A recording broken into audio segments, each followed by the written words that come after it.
Hello, it's Mary. Here's my day one wrap up. I apologise for the background noise. It's Dubai, it's very busy. Day one, big things happening everywhere. We had the kind of opening keynote-y, speechy bits from the new president of COP for this year. Said some interesting things. He's an interesting figure. He's the CEO of the Abu Dhabi National Oil Company. So, you know, that's always interesting, having a CEO of an oil company lead the big climate change conference. Yep. Said some interesting things and developments.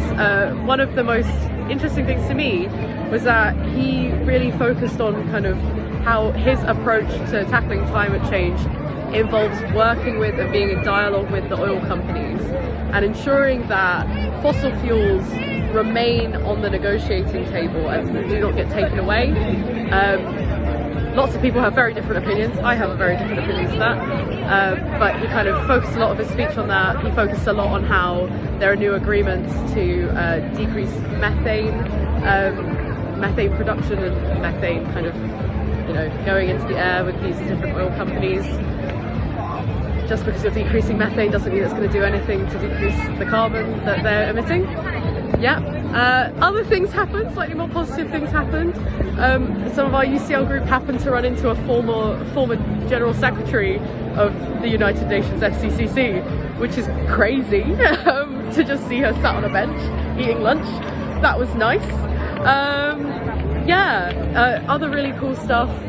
Kyrgyzstan and Bhutan made some really interesting and really impassioned speeches about mountain ecosystems and how they're affected by climate change, and how it's really important that those ecosystems get discussion at COP, which they are now going to.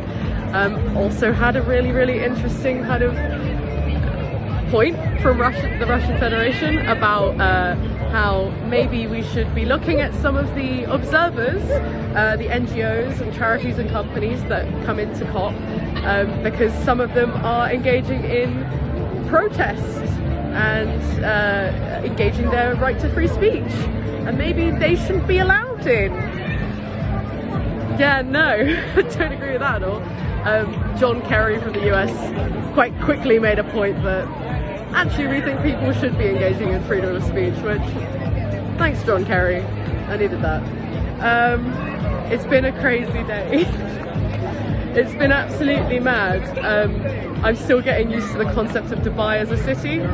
It's very, as you can tell, oh look, it's very glittery and there are lights everywhere, and that's the world's tallest building.